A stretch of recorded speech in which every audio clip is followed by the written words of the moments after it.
Well, Jon Elmer is with us now. John's a journalist who specializes in kind of military strategy and tactics, and particularly among resistance organizations. John, we're really excited to have you on our stream. We've all watched yours over at Electronic Intifada over the years, so it's exciting to have you here. Well, thanks a lot for having me. So Jeremy has some news that he wanted to break as well, and then get your response to. Excellent. Yeah, I want to. Yeah, I mean, first of all, John, I've been watching your reports throughout the course of this genocide, and I think of you as the moral sort of opposite of the generals on CNN who are on the boards of the weapons companies being used, because for people who aren't familiar with the Electronic Intifada stream, it's definitely must-watch TV throughout all of these wars, and John, I'm sure a lot of people watching now also watch Electronic Intifada stream, but if you don't, you should check it out. They almost always have a feature with John Keyes laying out what attacks have taken place from Soraya al-Quds or Sam brigades, and it's not just in Gaza; it's also in other countries as well. When Lebanon was being attacked, and the Hezbollah second front had been open, and as well as Iran. But it's something you literally do not see anywhere else. And so I think what John is doing is a real public service. So I'm really excited that you're here with us. But inside baseball, I think you'll find this interesting. Some days ago, an internal assessment was shared with me that was circulated among armed resistance groups on the ground in Gaza. And I didn't do anything with it at the time, but then either yesterday or the day before, Al Jazeera Arabic reported, based on what they call the Hamas security official, a series of events, counter-espionage events that had taken place in Gaza. The resistance had discovered Israeli quadcopters, secret cameras that had been planted. They also found tracking devices powered by a chip, and described the way that the Israelis were able to keep the battery life of their surveillance gear operating. We could talk about some of the specifics, but I want to just read part of this internally circulated description of how they discovered this. I think, John, you're going to find it fascinating if you didn't already see this. But basically, it describes how the ceasefire agreement in January went into effect on the 19th, and that 2 months later, on March 18th, the Israelis resumed the genocidal war. And now I'm going to read directly from an English translation of this. Before the truce took effect, and the Israeli forces withdrew from the Netzarim axis and other sites, Israel planted tens of thousands of tiny cameras and eavesdropping devices, which were professionally camouflaged and difficult to detect. During the truce, 25 Israeli prisoners were released. The occupation interrogated them and discussed in detail everything that had happened to them since the day they were captured. Netanyahu's plan required gathering information from the released prisoners in addition to the information they received by the second from cameras and eavesdropping devices, along with satellite imagery. This information was then used to determine the resistance's method of protecting the prisoners, their mechanism and method of movement through the tunnels, and other necessary and unnecessary details. As the saying goes in interrogation, quote, every piece of information, no matter how small, is important to the investigator, even if it isn't important to you, close quote. When Netanyahu believed he had a full grasp of the locations of the remaining prisoners and the pattern with which the resistance was confronting him, he decided to resume the war under the illusion that he would free the prisoners, eliminate the resistance, and end the Gaza problem within half a month, as promised to Trump in Europe. But the shock was that Netanyahu and his government were subjected to the greatest deception and strategic misinformation in history. Initially, due to the difficulty of finding and dismantling cameras and eavesdropping devices, the resistance decided to use them to mislead the Israeli army and pass on misleading information. Thus, the resistance eliminated these terrifying espionage methods, emptied them of their content, and even used them in some locations to its own advantage. Another important point is that the resistance dealt with the prisoners professionally from day one, manipulating them and implanting misleading information in their minds, knowing that Israel would one day extract this information and build upon it. Consequently, the resistance succeeded in using the prisoners to pass on contradictory and incorrect information that thwarted Netanyahu's plans and placed him in a difficult internal and external situation. So that was from the internally circulated description of this, but some of the specifics that Al Jazeera broke down in the last couple of days They found multi-mission quadcopter drones planted to eavesdropping and recording devices for espionage and military purposes. One of the seized devices broadcasts or records video and was camouflaged among the rubble of buildings in a vital area. To preserve the battery life, the enemy avoids filming the cameras and only captures images using motion detection. One of the cameras that we seized documented the moment a girl was killed while attempting to cross from southern Gaza to northern Gaza. A booby-trapped eavesdropping device camouflaged as a worn-out plastic container was dismantled near a shelter in Gaza City. Resistance engineers succeeded in neutralizing and dismantling the device, determining its mechanism of operation, and uncovering the purpose of its planting. It goes on and on, but one that's interesting that may have been connected to the assassination, perhaps, of Mohammed Sinwar. A spying device was planted inside a concrete block in the courtyard of a hospital in southern Gaza Strip to collect citizens' conversations. In any case, John, very interesting, and we don't get this level of detail, but interesting assessments about sort of counter-espionage and some of the tactics that were used. So I wanted to get your sort of read on this, and then we can talk about this attack last night that we understand killed 5 Israeli occupation soldiers and wounded many others. Yeah, well, I think that for one thing to say is that those prisoner exchanges, the handovers, those are extremely dangerous for the resistance. The logistics of handing over those prisoners and the way that they did it in those ceremonies really, it upset the Israelis, but it was really important for the resistance to handle those in a way that didn't give away information, critical information. Those exchanges are very dangerous. Even the negotiations are dangerous because when you're looking for top level approval for releasing certain prisoners or accepting certain conditions in the negotiations, you're leaving vulnerabilities. You're putting out puzzle pieces that, like you said in that summary, you don't always know what the puzzle piece is for, but you're getting a puzzle piece, and those pieces are only derived through those exchanges because Israel has no on-the-ground intelligence in Gaza. That is the one thing that this war has shown us over and over again. They have no idea where the captives are. They can operate inside Gaza for 630 plus days, coming up on 640 days, and not know anything about their captives. They can offer millions of dollars to the Palestinian population in Gaza to turn over any piece of information, and they get nothing. And that is a major success of the resistance that goes back to before this war. It goes back decades, in fact, and in a way, it's a product of Yahya Sinwar's leadership to break really the collaborators that were operating within the Palestinian political milieu and were as dangerous as any Israeli soldier. And it was necessary for the resistance to root them out, the collaborators out. And people may know, but Yahya Sinwar's first assignment as a political actor was in a counterintelligence unit that was charged with finding collaborators. And that trajectory of his career goes all the way through to the 2018 attempt by Israel to... And that's what he was imprisoned for, right? Yeah, well, they imprisoned him on multiple things because they didn't know who he was when he was first arrested. When they first arrested him in Jenin, they didn't know what they were arresting him for. And then once the Qassam Brigade's cells became known, they went back and retried him for those, for those killing of collaborators. In 2018, Israel had a clandestine operation to come into Gaza and plant tracking devices, listening devices on the closed network that the resistance uses, the telephone line that we just saw in their video the other day, that incredible operation in Khan Yunis.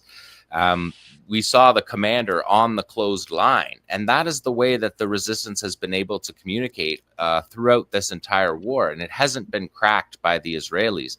And that has allowed the resistance to fight in this way.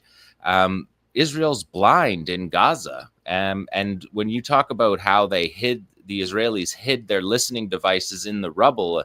I mean, they're playing catch up on the resistance in this, because the resistance has been rigging up the rubble, using the devastated terrain, as the Israelis call it, to their advantage, putting cameras in places that you wouldn't see it, camouflaging explosive devices in ways, because of the total ruination of Gaza, allows them possibilities to plant their devices and conceal their devices. And so that's a very interesting report, that they used the ceasefire and the prisoner exchange, and we can see the significance of that in the negotiations, because it's always in the negotiations that there'll be no overflight for 12 hours a day. You know, people might not pay much attention to that one out of the 50 clauses in the ceasefire, but those hours of the day are an attempt for the resistance to have a period of time where they can move people around, and they did it in those exchanges in January. They were remarkable. Like, even Al Jazeera on the ground in Gaza, they were surprised where the trucks emerged from to hand over the Israeli captives at that time. So even right down to those details that are happening out in front of the whole world, this prisoner exchange happened in front of the whole world. And the reporters who lived there, who are well connected, they had no idea where, and they would say, oh, they just popped up out of nowhere. You'd see 10 trucks in a row out of nowhere. The Israelis have no idea. And so I think that's been a remarkable part of the story. You know, there's a lot of remarkable parts of the story, but the fact that the Israelis have no intelligence in Gaza, and the fact that after all of this time, no amount of bribes, no amount of money has contributed to the Israelis getting information about the captives in Gaza. That is something that the entire population of Gaza, you know, being driven out, chased around Gaza 20 times, moving, living in tents, excuse me, offering millions of dollars and safe haven, and they didn't get a single piece of evidence from a single person doing that. So the resistance is part of the Palestinian society. And I was listening to you guys before you came on, and it's true that the resistance can't, you know, they can't operate separate from the population. They feel a lot of pressure at the moment because of the pressure on the population, and they're starving as well. They're not living any differently than the Palestinians in the camps in Mawasi are living. And you can see that from their videos as well. And John, what can you tell us about the operation yesterday that, according to Israeli media, killed 5 soldiers and wounded, I think, 14 or even more? We're curious about that operation, but also the context of where it took place. And this is where the general's plan was supposed to have completely depopulated the area. Why did the general's plan fail before we get to this? It failed because of the Beit Hanoun battalion of the Qassam brigades. Really, honestly, that's the place where that plan went to die. And Beit Hanoun is on the it's near the border with Israel on the northeast of Gaza, and it is the area that was first invaded when the ground invasion began at the end of October 2023. It was into Beit Hanoun. Israel claimed in November of 2023 that they had operational control over Beit Hanoun. And they have gone back in 6-7 times, depending on how you quantify their operation, qualify their operation. They've gone in 8-10 times into Beit Hanoun, and they can't defeat the resistance in Beit Hanoun. This is a small town in the north of Gaza, and their fighters are able to 640 days into this continue to fight. And the Israelis have destroyed Beit Hanoun. There's really honestly nothing left of it. So they go in this operation that happened the other day. They bomb before they go in. They bomb mercilessly before they go in to lead their troops. And then they figure that they're safe, and their troops were walking, according to the Israeli investigation of the operation. Their troops were dismounted and were walking, and were hit by 2 IEDs that were at what Army radio said timed perfectly. So they're not just randomly triggered. They have fighters watching on camera for the moment that the Israelis hit the exact spot, and then they detonate the device at the precise moment, and then they followed it up by hitting the reinforcements that come in. It's a type of operation that we've seen all over Gaza, that the resistance is able to carry out based on the fact that they operate through tunnels, that their units are localized. So the Beit Hanoun battalion, when Israel's not in Beit Hanoun, the Beit Hanoun battalion does not run down to Jabalia, say, or to Gaza City and fight in Gaza City, and then the Gaza City fighters run up and fight in Beit Hanoun. They are in territorial brigades, and they stay in their positions. And so when the Israelis are not fighting in those positions, they're preparing for the next battle, which is something that we saw in Khan Yunis, particularly over the last 6 or 8 weeks, is that the Israelis hadn't been in Khan Yunis since last April, and they went back in 14 months later, and they're immediately hit by, I've got it upwards of 160 operations. That's not including artillery and standoff fire. That's a separate category. So these operations are from a unit that has been from a battalion. In Khan Yunis, it's a brigade, 6 battalions in Khan Yunis that have been preparing for the moment that the Israelis re-enter. And that's what happened in Beit Hanoun as well. And so when these soldiers come to the point where the resistance has prepared the ambush, they detonate the ambush. It's based on intelligence, surveillance, reconnaissance. It is not a hope and a prayer. These are very operational details, are very sharp and precise on these operations. They're being carried out by effective guerrilla forces that are organized like a standing army. When their fighters are assassinated, when their leadership is assassinated, they're able to replace that leadership in the same way that a structured military is able to replace their commanders. The Qassam brigades have lost a lot of their senior commanders. They fought most of this war without their top commanders, and they didn't admit the deaths of those commanders. You didn't see any fall off in the operations based on that. They're able to replace these leaders. Obviously, the leaders are super important. They hold tons of institutional knowledge, but they don't destroy the movement when these leaders are assassinated. And that's the case on the micro level in this war. But it's also the case over the trajectory of the entire Palestinian armed struggle. None of these assassinations end the armed struggle. If anything, they just motivate the next generation to fight like the commanders that they've lost fought.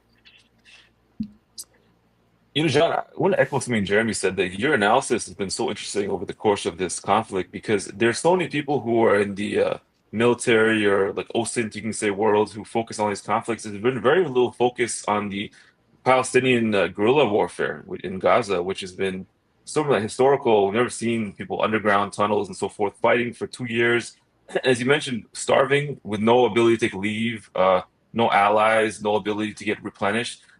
Any professional military, the Israeli military included, will rotate soldiers in and out on very short monthly, deployments, because it's so stressful and intense in every way. Palestinian fighters and Hamas have been fighting, or the Al-Qassam brigade has been fighting for 2 years without any such ability to take any kind of downtime.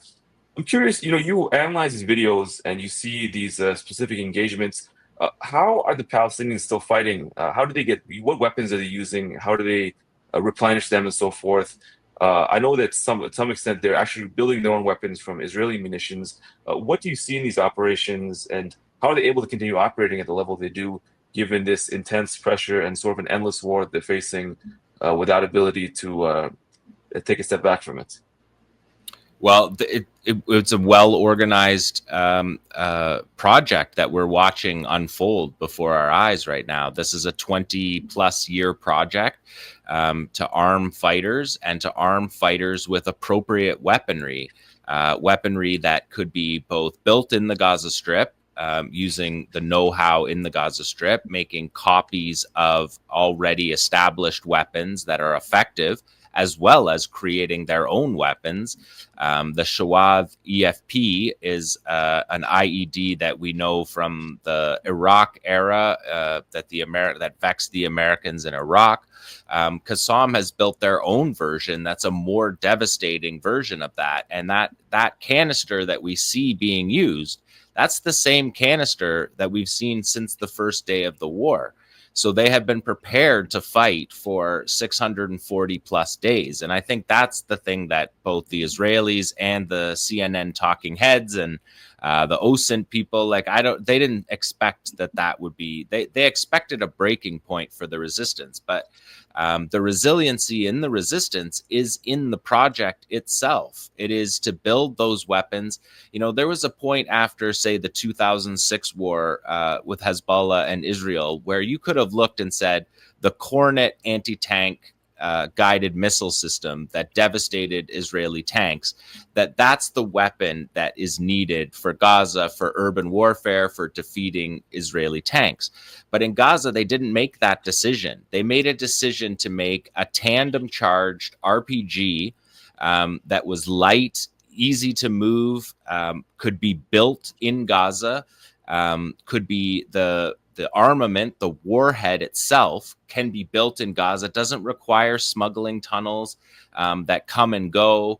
And so they made a very crucial decision to go with these indigenously made weapons that they can make themselves, and they can arm them with the thousands of unexploded Israeli bombs that are dropped on the Gaza Strip for the past 20 years. You know, people measure the number of wars the age of their children by the number of wars. The kids talk about that all the time in Gaza. You know, I'm 4 wars old, I'm 5 wars old. All of those wars, the resistance has kept the munitions, and we've seen that in this war as well. We can see it from Saraya al-Quds, who don't have quite the same military manufacturing. We can see them use Israeli weapons directly. Qassam has a more layered approach where they harvest the explosives from the unexploded ordnance, and then they put that explosive material is then used in the anti-tank rockets that they use and the IEDs that they use, and they basically have enough of that to fight for a generation, because the Israelis have carried out, you know, they don't like to tell us the exact number, but, you know, recent numbers have it over 70,000 airstrikes. You've got a dud rate. They also don't tell us the dud rate, but it's known to be at least 5%. And some say it's significantly higher than that, especially with Israel dropping unguided and dated bombs from their collections, as well as their artillery shells.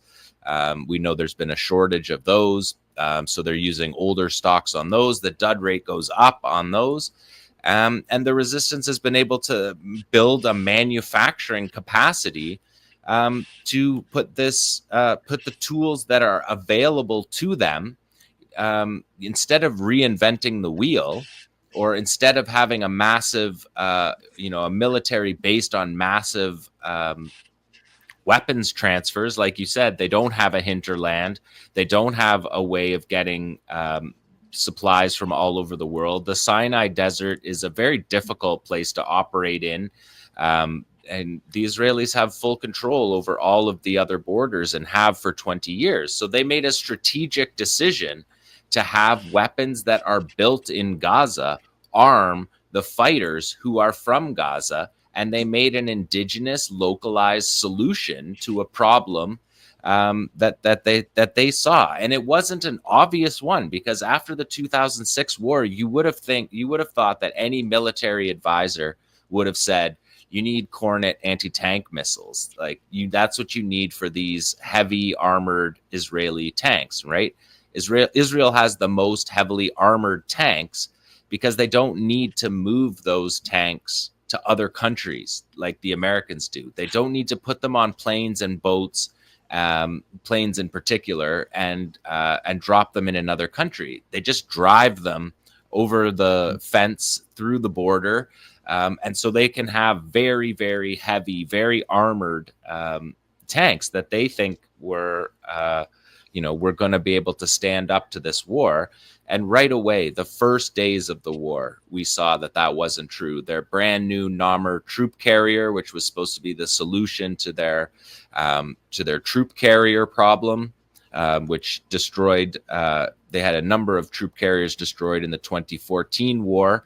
That really shortened that war. Israel wasn't able to fight the war that they intended in 2014 because the resistance destroyed these carriers with the earlier versions of the Yasin tandem charge RPG. And so they built this Namur troop carrier that was supposed to be, the solution. It's a Merkava tank without the turret. And the first days of the war, they had mass casualty in the cabin of the Namur, where the shape charge from the tandem charge RPG, the Yasin, penetrates into the cabin of the personnel carrier, and the copper dart flies around inside the carrier, and it's a nightmare for the soldiers. And it's a very effective tool, and they have milled those tools in small locations so that each they're not dependent on a centralized location that could be bombed and destroy their entire weapons manufacturing industry. It's decentralized, and nobody knew going into this war that this would be possible for this long. There was questions, going back more than a year, of how many more are there of these? How deep are their stocks of these weapons? John, if Israel had, in a world where Israel had never bombed Gaza after 2006, how much of a kind of weapon supply would Hamas have been able to produce? In other words, how much is smuggled and how much is pulled from unexploded ordnance? We see smuggled artillery, for sure. We've seen smuggled weapon systems. There was a major smuggling possibility through the Sinai at particular times over the years. Pre-2023. Yes. In the early aughts, even, talking about in particular, where the weapons transfers were possible. The tunnels under Rafah in the south, they were so sophisticated at the time that people were bringing cattle through, and there's the stories of people bringing Kentucky Fried Chicken from Cairo and whatnot. That they were a fully functioning economy underneath Gaza to break the blockade. And so weapon systems were brought in at that time, and we have seen those systems, some systems that were presumably from Syria, some systems that were from the looted stocks of Muammar Gaddafi when his regime fell, that made their way to Gaza. The rocket program of the Qassam brigades that was built from 2001 on. A lot of that is built with locally derived, built explosives. But the dropping of the bombs in the major wars, the cast lead in 2008, 2009 in particular, and that is after Hamas is the government. And so there's they work in coordination with each other, because a family has an unexploded bomb in their living room. And so the Palestinians had ordnance disposal methods where they would come and take away, solve the problem for the civilians, and create a stockpile for the resistance. I spoke with a former UN official once whose job it was after the 2014 war to go in and do unexploded ordnance removal. And he said at one point, actually, his after they had successfully gotten this bomb out of somebody's kitchen, they were then ambushed. They weren't attacked, but they were stopped by he wasn't sure exactly who, somebody in resistance, which then just took the ordnance. So they actually had to do all the work, and then they were held up and had it. Well, the UN sent in those people as well, and the Palestinians had their own people as well doing it. Because he super said dangerous work.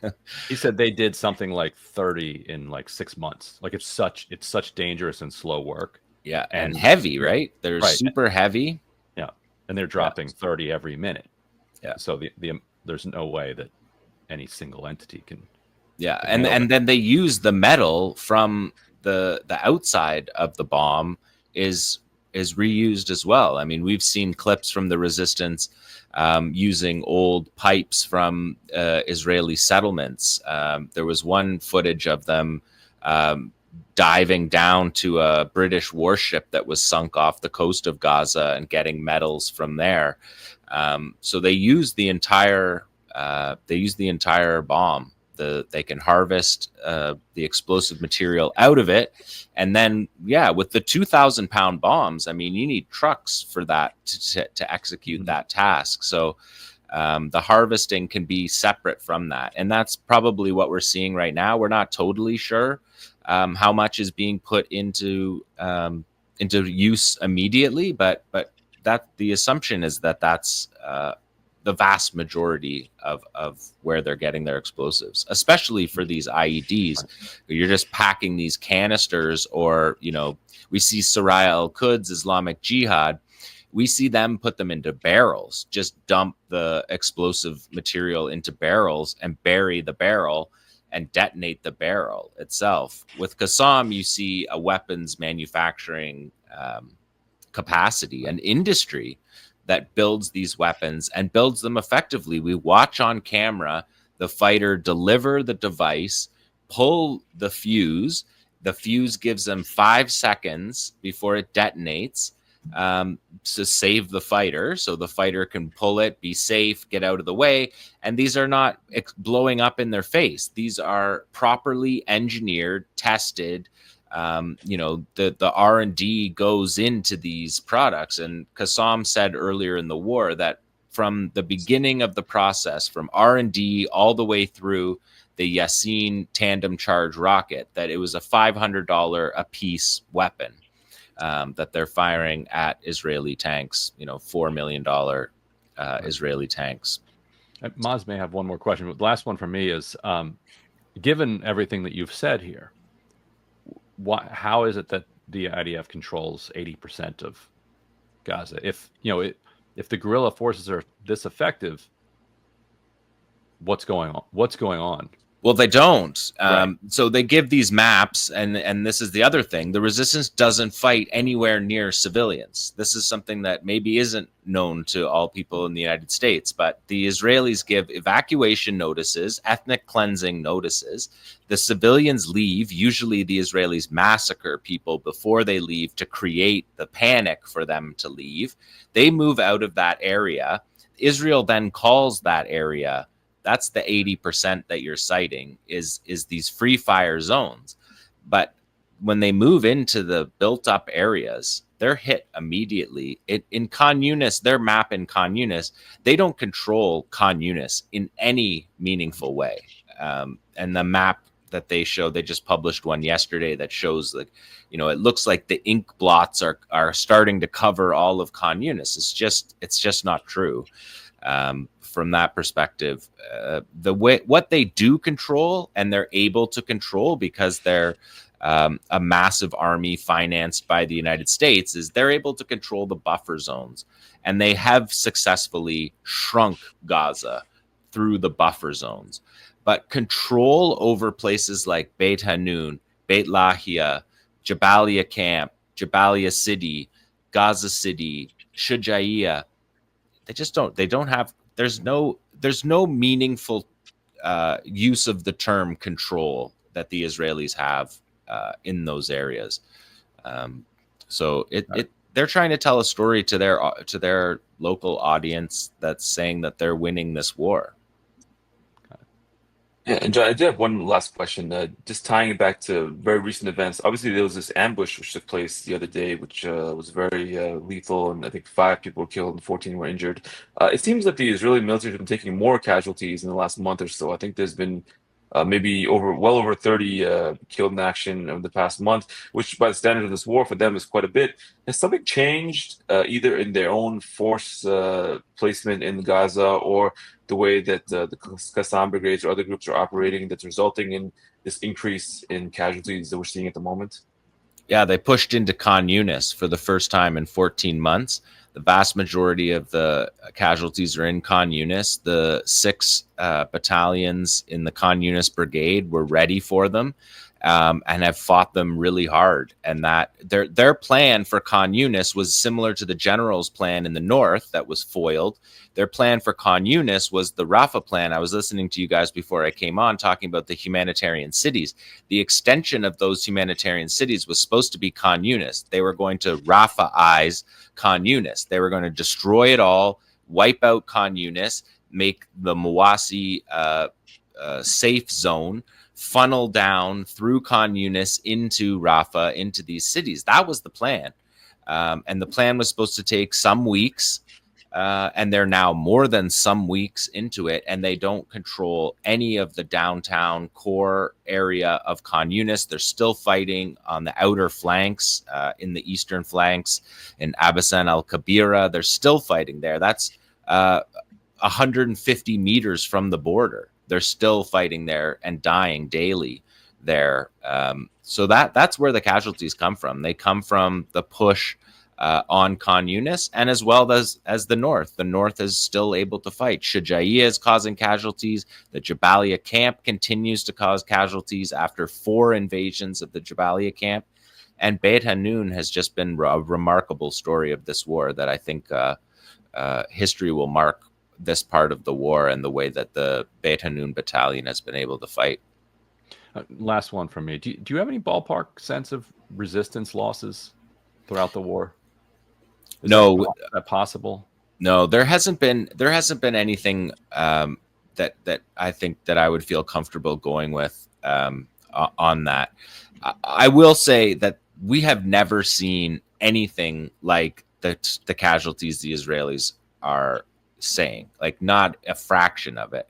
We've never seen mass casualty resistance scenes. People all over Gaza have cameras. I think it's a fraction of what the Israelis say, but the war is costly. The war is costly on the Palestinians, no question. It's costly on the resistance. It's obviously devastatingly costly on the civilian population. It's costly on the Israelis. That we're going to see that in the years to come, how costly it is on the Israelis, and it's costly on their forces as well.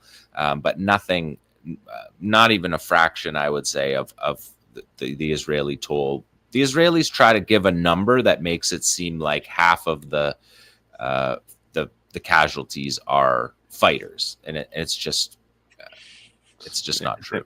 Implausible given the just what we've seen.